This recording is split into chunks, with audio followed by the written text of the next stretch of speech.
Sa ato nagapanguna nga mga pangulong dinalan sa mga balita lokal, ginaduso nga 4-day no movement, hindi pa aprobado sa National IATF.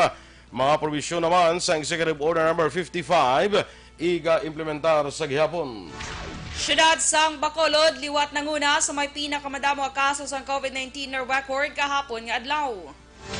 Sa mga balita nasyonal, Vice Presidente Robredo dapat maghanda sa pag-take over in kaso may matabo sa presidente, suno ini kay Senator Ping Lacson. Hagna nga nagahatag sang full protection sa media workers, aprobado na sa subcommittee sa Kamara. Maayong aga Bacolod, maayong aga Bilogabahin sang Western Visayas. Karon nga adlaw Biyernes, Agosto 28, 2020. Ang inyong news team, Aksyon, Dorel, Cabatu. Aksyon, Duran. Ang mga balita lokal, pagkatapos lamang sini.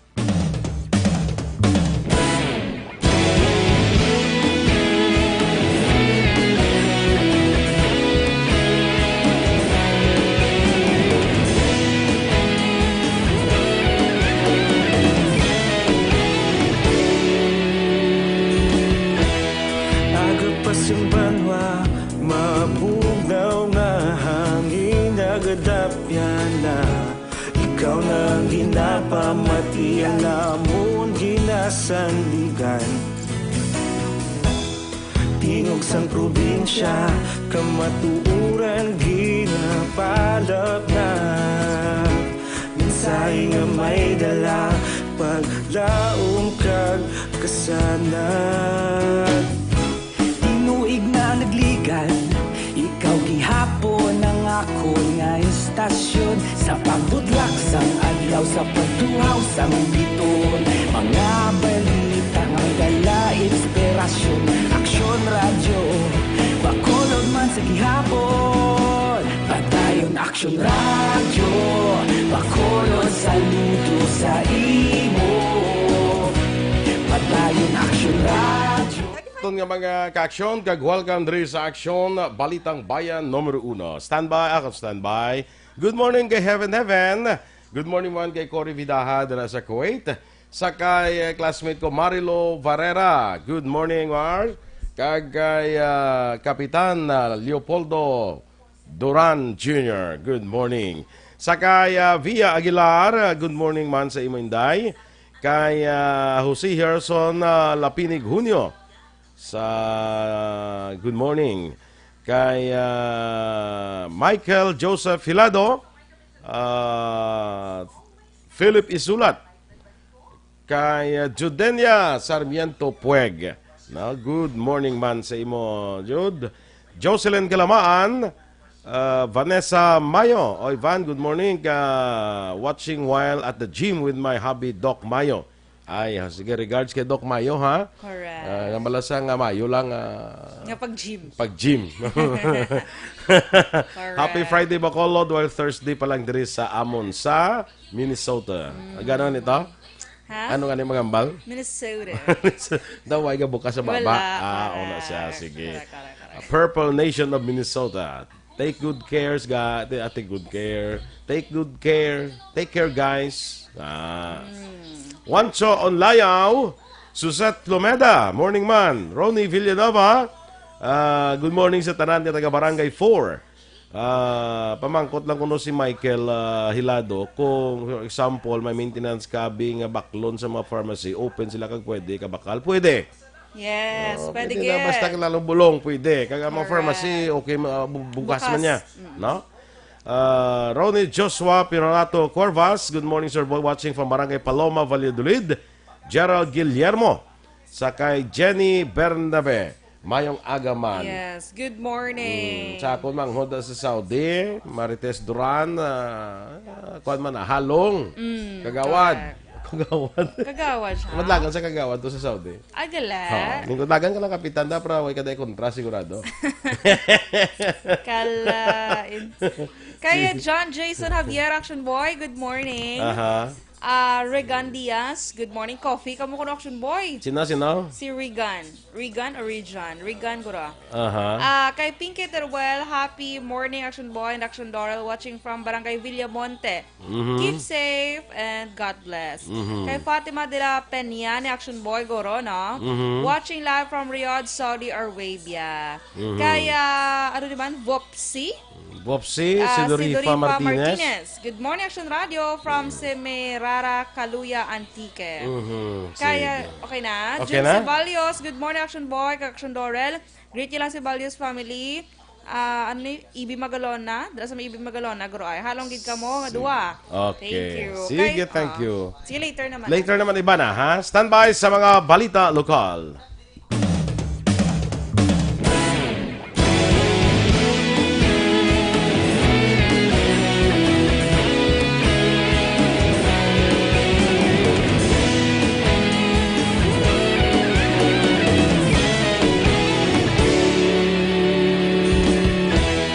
Agapasang banwa, mabu. Aksyon! Balitang Bayan, numero 1.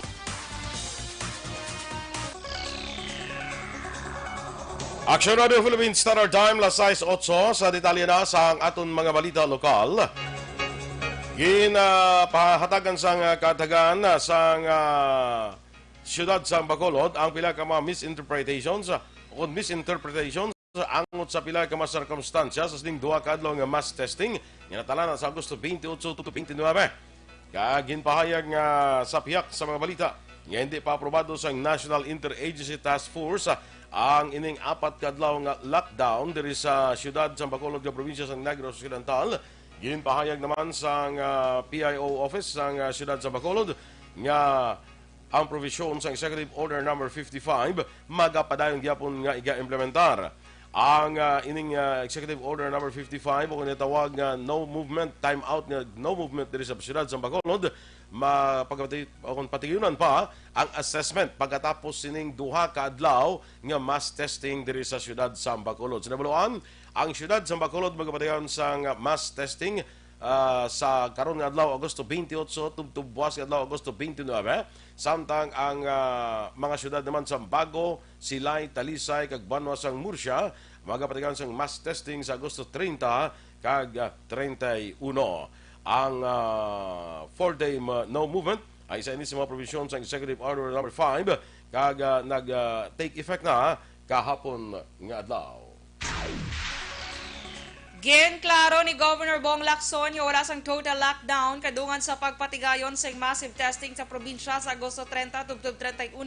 Sa press conference kahapon nga adlaw, ginapahayag ni Lacson nga ipatuman lamang ang localized o targeted lockdown sa syudad sa Silay, Talisay, Bago kag Banwa sa Murcia kasunod sa consultation nga ginpatigayon upod ang mga alkalde.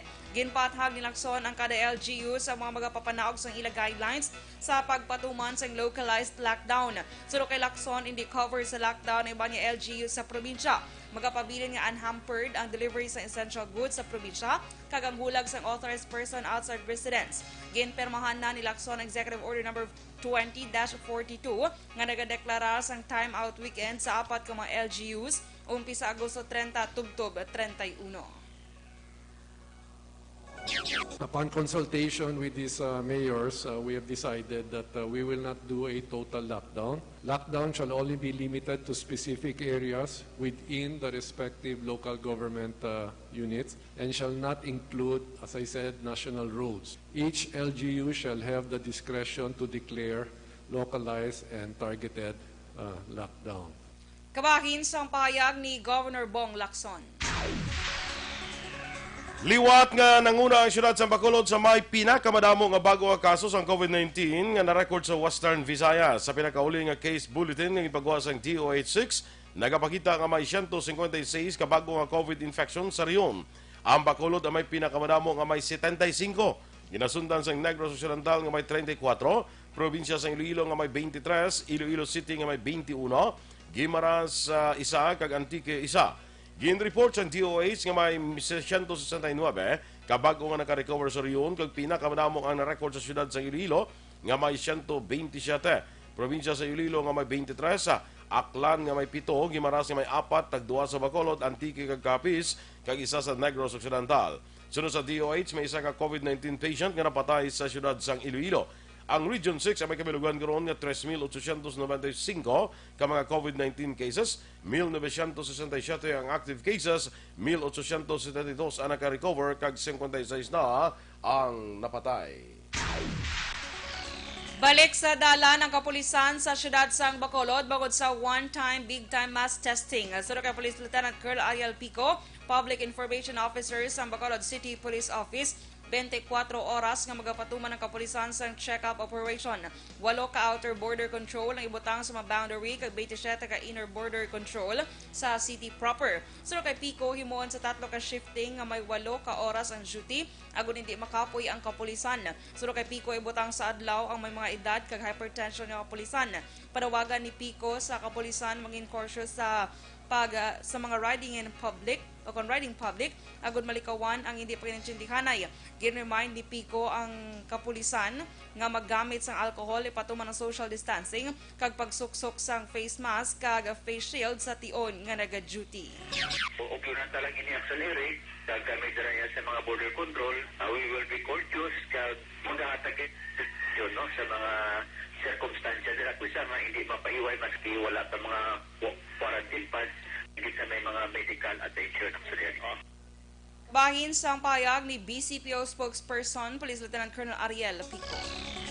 Handa na makatapos ang Highway Patrol Group sa probinsya sang Negros Occidental upod sa mga otoridad sa pagbantay sa mga borders kasunod sa pagpatuman sang 4 ka adlaw nga localized lockdown igapahamtang sa siyudad Santa Lisay, Silay, Bago kag Banwa sang Murcia umpisa karon nga adlaw Biyernes. Sunod kay Police Captain Robelito Mariano, bangod sa limitado ang kanamuon sang HPG personnel sa probinsya, apang preparado na ang ilang team sa paghatag suporta sa mga frontliners nga magabantay sa mga borders. Ginmanduan man ni Mariano ang pilang pa ka mga katapos ang HPG nga nakabase sa siyudad sang Cabancalan, San Carlos, kay man pa nga lugar nga mapag-iangot sa kapulisan sa tagsay ka mga LGUs para sa strikto nga pagbantay sa mga borders nga nagakon sa mga borders sa Negros Oriental kay patuman ang health protocol para sa ilang seguridad. Hindi magbiyahe ang mga drivers sa idalom sang United Drivers and Operators Center akon Undok sumugod subong adlaw tugtog buwas bangod sang timeout weekend. Nagapati si Undok Secretary General Diego Malacad nga wala sa halos ang pasahero subong adlaw bangod man sa mando sang lokal nga panguluhan sang syudad sang Bacolod nga magtiner sa balay ang mga pumuluyo. Dugang pa ni Malacad kung may pasahero man, hindi ini nagakaigo sa renta kag gasto sa gatong. Ginakabalakan man ni Malacad nga mahimo mabutang sa risgo ang mga drivers bangod sa kalabanan sa mga pasahero ang magapadulong sa mga swabbing centers agod magpaidalom sa swab test. Nagpasiguro si Malacad nga magabalik ang mga biyahe sa mga pasahero nga jeepney sa idalom sang Undok pagtapos sang timeout o weekend. Patay naman ang isa ka giniligar drug personality matapos giniligar nagbato sa operatiba sa bypass operation sa Purok Florenceville, Barangay Pahanukoy, siyudad sa Bacolod kagabi. Ang operasyon ang ipatigayon sa BCPO City Drug Enforcement Unit Team A kag may koordinasyon sa Police Station 8. Sa inisyal nga report, ang subject sa operasyon nga napatay agin kilala kay Jose Turete, 43 anyos, residente sa Purok Rosario Heights Subdivision, Barangay Takuling. Sa impormasyon nga natipon sa news team, ang subject kang iya live-in partner ang nagarenta sa lugar kag involvado sa buy and sell sa masalakyan kag ginaligar involvado sa illegal nga aktibidad. Nagpadulong man sa crime scene si BCPO Director Colonel Henry Biñas apang wala inaghatag sang statement. Patay na sang masapwan ang maestra sa sulod sang iya puloy-an sa Purok Jes Barangay Agisan, syudad sang Himamaylan, Santong Miyerkules sang hapon. Ng biktima ang ginklala kay Cecilia Adorador, 55 anyos, nagapuyo sa muman nga lugar, kag manunudlo sa Agisan Elementary School. Sunod kay Police Major Romeo Vargas, ang hepe sang Himamaylan PNP, dugoon ang biktima siya kwarto kag ginapatihan nga ginlampusan sang dumbbell sa ulo.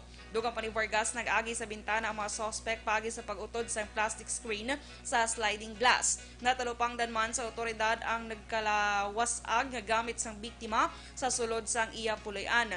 Nag-iisahanon nga istal sa iya puloy-an kaya ang mga anak sini ang yara sa abroad kag Bacolod. May mga persons of interest na otoridad kag padayon pa investigasyon sa pagkilala sa mga suspect. Nakuhaan sa armas lutang pagi sa search warrant ang duha ka mga persona sa separadong operasyon sa Himoylan Philippine National Police. Nadakpan si Rene Cuerpo, 35 anyos, kapumuluyo sa barangay Kaliling, sa Banwasang Kawayan. Nakuha kay Cuerpo ang duha ka kalibre 45 ka mga magazines ang bala. Sunod kay Police Major Lowell Garinganao, ang hepe sang Kawayan PNP. Ginreklamo si Cuerpo sa pumuluyo bangod siya pagpanaya sang armas lutang. Ang trabaho sang suspetsado nagapangutkot sang Bulawan. Ginserbi man ang search warrant sa kay Raymond Bulneo, 40 anyos, sang Purok 1, Barangay Mambugsay, Banwa sang Kawayan. Nakuha naman kay Bulneo ay isa ka kalibre 45 lakip ng magazine kag bala. Palayag ni Garinganao si Bulneo masaming nga nagabitbit kay nagapamakal si armas nga naghatag sang kakugmat sa publiko. Depensa naman sang nadakpan, may pamawag siya kabuhi rason nga nagbakal ini sang armas lutang. Aksyon Radio Philippine Standard Time, las 6:17. Kag sa ato naman mga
Vice Presidente Robredo dapat maghanda sa pag-take over in kaso may matabo sa presidente suno kay Senator Lacson. Samtang hagnang naghatag sang full protection sa media workers, aprobado na sa subcommittee sa Kamara.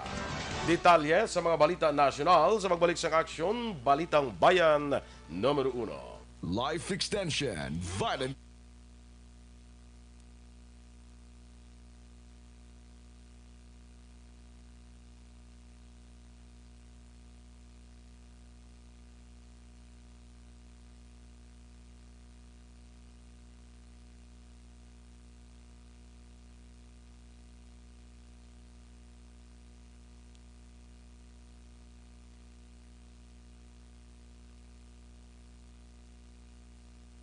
Sige para mapatian, ari na kita.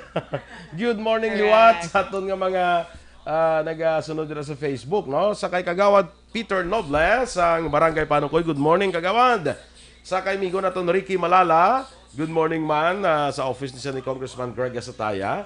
Sa kay primo ko Ben Duran, kag kay migo naton Roberto Juanbol Gallo dira sa US. Good morning. Siling ni primo ko Beno niya, Action Boy ang magwa subong dakpon para swab test para makalambot na 5,000. ay kala, isang dakpon ba? Mayo man nga suggestion, no? LV Tauro, good morning, Elves. Mayang aga, Phil Alonsagay, good morning, man. Sige. Kaya ka na kay Shakilo? Yes, Shakil Tarak Muhammad. Sir, good morning. Tamiya ko lang. Joven. Si Joven amigo ta Joven, Joven Miss Pimentel Van Marlu. si Si Miss Kagawad Van. Peter Noble, Action Boy, ara man, no? Ang gani. Good morning, Kagawad. Kaya Michael Joseph Hilado, salamat ko, no? Okay, you're welcome. Kay Andales Rondes Rodora, good morning sa tanan, mayogid nga pagpamati diri from Aning Pahanukoy.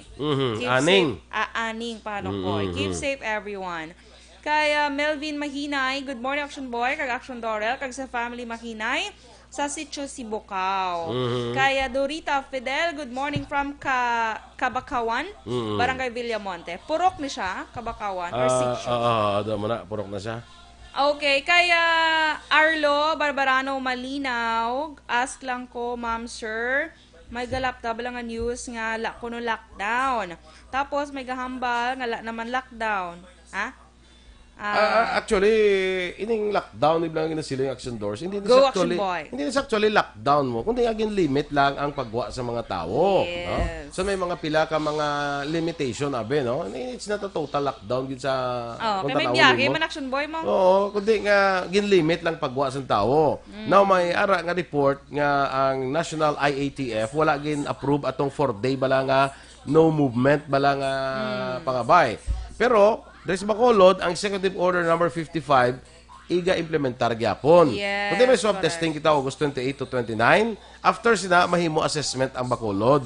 Kung bala ipadayon ining ginatawag naton nga paglimit o kung no movement o kung time out diri sa syudad sa Bacolod So, after 2 manang days. clarification, Action Boy. Huwag gid man sa sila nga daw lockdown na kay iban bi kay kuan mo ga panic bala kay iban mag-post tabi do kakululbaan mo. Gani No makulbaan ka bala lockdown. Do ka last day no bala sa Do last day sa kalibutan. kalibutan bla no. Hindi mo na. Oo. Kuan lang naging limit lang ang pagwa sa tao kay tanan to prevent sa paglaptas ng virus kag para sa mass swab testing. Yes. Nga hiwato umuon diri sa Bacolod subong adlaw August 28 hasta buwas. Sila Talisay, Bago kag Murcia August 30 kag 31. Okay? Sige. Okay. So, I hope nga clear na, Action Boy. Kay Bert Caraballo, good day, Action Boy, Action Dorel. Damo ga pamangkot sa no movement. Ara na. Explain na, Action Boy. Ang PUJ, Arya ilan niya choice, Action Boy, nga hindi magbiyahe ko, no, di ba? Sa undok. Si Migo Tar, lumalindaw niya palingin balita niyo. Ang balita na mo nagkakatabo man ginabalita lang na wala kami palingin, no? Wag kita palingin Toto Arlo abaw si Toto man. Hindi na palingin. Siya man ang namangkot kung kung magalapta ko ng lockdown. Tapos, Si Jo, ang kuan lang insindihon talang kung ano ni siya ang ining gina-order subong, no? Hindi lang maglingin ang ulo Hindi lang ta. malingin ulo mo, maluoy man ta nga galingin ang ulo mo ya, ha? Kaya ang ining kay Action Boy, kay ang mga ang mga public transpo naman yung mga under sa undok, sila tinang decide. Ngayon Hindi sila biyahe. Kay tungod Kaya sa Executive Order number 55, gin-allow ang biyahe mo. Yes. Even sa tricycle, kasi sa tricycle. Amo na nga, hindi kita magtawag sila nga lockdown, gid la. Kay damo man kin-allow ka damo mga gin-allow, oo. workers, Action Boy. Correct. Kay... Kaya lain sila mo ni Gulpi, nagwa ang balita nga wala gali na-approve mo. Kagabi lang ni actually. Kasi Late naligad, na. nag-ambal si Late night. former Congressman Alvin Benitez nga na-approve na ko, no? Gali, wala ma-approve. Pero magapabilin gyapon ang ining Executive Order number 55 kung ang gina sa Adira, no? Sige. Kay... si Arlo, magyapon, Action Boy. Tila gali lockdown gid bala, gina-delayed nyo lang maubras ang mga tao.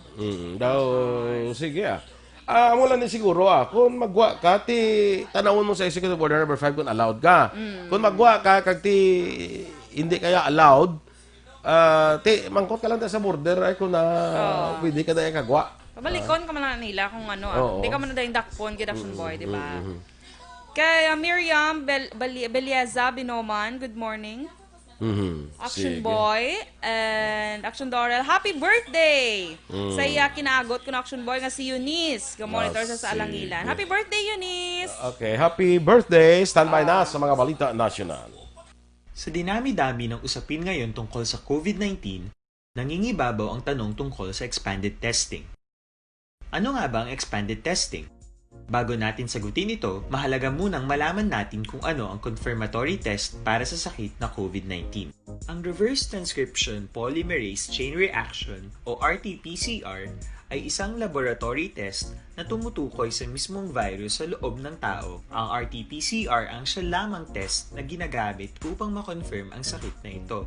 Kaya nitong alamin kung may virus na sa katawan ng isang tao bago pa man lumabas ang sintomas. Kaya naman sa ating expanded testing, RT-PCR ang ginagamit natin. Aksyon! Balitang Bayan, numero 1. Aksyon Radio Philippines Standard Time, las 6:26, detalya na sang mga balita nasyonal. Ginpahayag ni Senator Panfilo Lacson nga dapat manginhanda sa pag-takeover si Vice President Leni Robredo kung may malain nga matabo kay Presidente Rodrigo Duterte. Sa online interview kay Lacson, ginpahayag sini nga concern sang Filipino ay kayong lawas ni Duterte. Duha pa sa senador hindi malikawan nga hindi pag-istoryahan kag hindi mamangkot ang mga tao angot sa health status sa nagapamuno sa Pilipinas. Naibaluan nga si Robredo nga gikan sa oposisyon ang nagpakamalaot sa COVID-19 response ang ginahimo sa karon sang gobyerno. Madumduman sa tong Martes ginpalayag ni Duterte nga ginambalan siya sa iya doktor nga maguntat na ini sa pag-inom bangod malapit na sa stage 1 cancer ang iya masakit nga Barrett's esophagus. Ginakonsidera sang Malacanang magpatigayon sa live briefing ni Presidente Rodrigo Duterte para i-disprove ang impormasyon nga nagahuyang nga kaayong lawas ng presidente. Liwat nga nagawa impormasyon angot sa ginaligar failing health ni Duterte nagligad nga semana matapos na ginaligar nagbiyahe ini sa Singapore para sa medical treatment. Suno kay presidential spokesman Harry Roque, ilang ginistoryahan ang posibilidad nga magpatigayon sa live press briefing upod ang presidente. Dugang pa ni Roque, si Duterte isa ka abogado kag nakahibalod ini sang iya nga obligasyon. Sa tung Lunes nga tape public address, ginpahayag ni Duterte ginhambalan siya sa iya doktor nga yara sa risgo nga mag-develop sa cancer ang iya nga balatian nga Barrett's esophagus. Nanindugan si Roque nga nagapabilin nga fit kag healthy ang presidente. Nakalusot na sa Subcommittee on Labor and Employment sa Kamara ginaduso nga paghatag sang full protection sa makatapos ng media. Sa ilawom sang House Bill 24-1276 o kunang Media Workers Welfare Act, ang mga katapos ng media makabaton sa insakto nga sweldo, security of tenure, hazard kag overtime pay, insurance kay iban pa nga benepisyo. So kay Aksyon Representative Nina Duran, isa sa mga naguso sang sining nga hagna, mayara sa gyapon sa mga media workers nga underpaid kag unprotected. Sa idalom sang hagna, makatapos ang media nga ginatugyanan nga mag-cover sa delikado nga mga aktibidad o sitwasyon, ang dapat may dugang nga 500 pesos nga sweldo sa kada adlaw. May araman sang 200,000 pesos nga death kag disability benefits. Nasaad man sa hagna ang pagtukod sang Media Tripartite Council. Nakabaton sang formal nga pangabay ang Department of Justice gikan sa Senado nga ipaidalom sa Witness Protection Program sa gobyerno ang tatlo ka whistleblowers sa ginalagar multi-billion peso corruption scandal sa PhilHealth. Sunod kay Justice Secretary Menardo Guevara, yara na sa ila ang request. Naibaluan ini nga tikang ang ginhimo sang Senado matapos nakabaton sang pagpamahog sa ila kabuhi. Sanday anay PhilHealth Anti-Fraud Officer Thorson Montes Keith, Board Member Alejandro Cabanding, kag anay Executive Assistant kasi Estrobal Laborte. Madumduman, ginaligar ni Keith nga ang mga corrupt nga opisyal sang PhilHealth ang nagbulsa sa 15 bilyones pesos sa pondo sang kompanya. Si Cabanding naman ang isa ka public accountant ang nagbulgar sa ginaligar mafia running corruption scheme sa sulod sa agensya. Samtang si Laborte ang nag-question naman sa plano nga pagbakal sa obsolete nga mga computer network. Napatay sa engkwentro ay isa ka lalaking may dalang bomba sa Maguindanao. Sunod kay Captain Raul Pandulo, ang police chief sang Dato Muntawal, ginsita sa makatapos ang 602nd Infantry Brigade ang ining lalaki matapos nakabaton sang tip nga may dala ini nga homemade bomb. Sa baylo nga magsungka, naggabot sang armas lutang ang lalaki, rason nga napatay ini sa engkwentro. Nakapalagyo naman ang upod sang suspetsado sakay sang motorsiklo. Nakuha sa suspetsado ang dala sining bomba nga himo sa rifle grenade nga may blasting mechanism kag may mga lansang kag metal sheets bilang shrapnel. Kag sa katapusan nga balita national ginkompirmar sa militar nga isa lang ang mastermind sa Hulu-Sulu Twin Blast nga nagpatay sa 15 ka mga tawo sa nga semana kag pagpamomba man sa isa ka simbahan nagligad nga tuig. Sunod kay Western Mindanao Command Chief Major General Corleto Villuan Jr., duha ka mga babae nga suicide bombers ang suspect sa Hulu Town Plaza Blast, kundiin kapin 75 ka mga persona ang nagkalapilasan sila ang ginkilala nga sanday Inday Nay kag Nana. Dugang pa si Nana ang asawa ni Norman Lasuca nga ginakabig first homegrown suicide bomber sang Pilipinas. Si Indanay naman ang asawa ni Talha Jumsa nga kilalaman bilang si Abu Talha nga amo nga liaison sa tunga sa Abu Sayyaf kag Islamic State Group. Sa tuig 2019, ang mag-asawa naman ng Indonesian suicide bomber sa Catholic Cathedral bombing ang suspect. Suno kay Vinluan ang mastermind sang duha ka pagpamomba amo si Mundi sa Wadyaan nga amo ang sub-unit leader sa Abu Sayyaf Group nga naga-train sa ila fighters sa mounting bomb attacks. Aksyon Radio Philippines Standard Time, las 6:31. Kag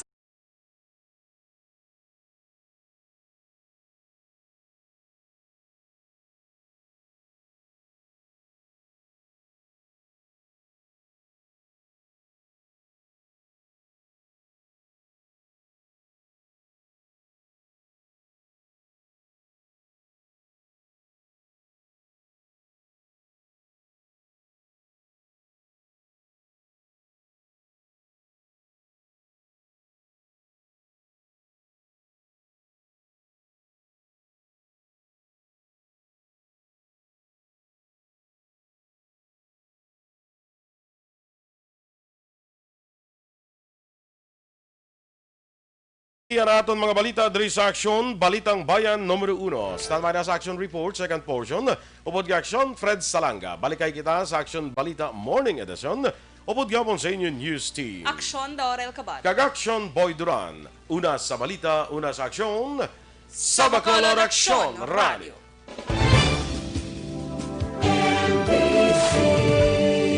Manila Broadcasting Company. Sa balita, komentaryo, isyu, serbisyo publiko. Aksyon Radio! Sa Bacolod, Aksyon Radio! Aksyon!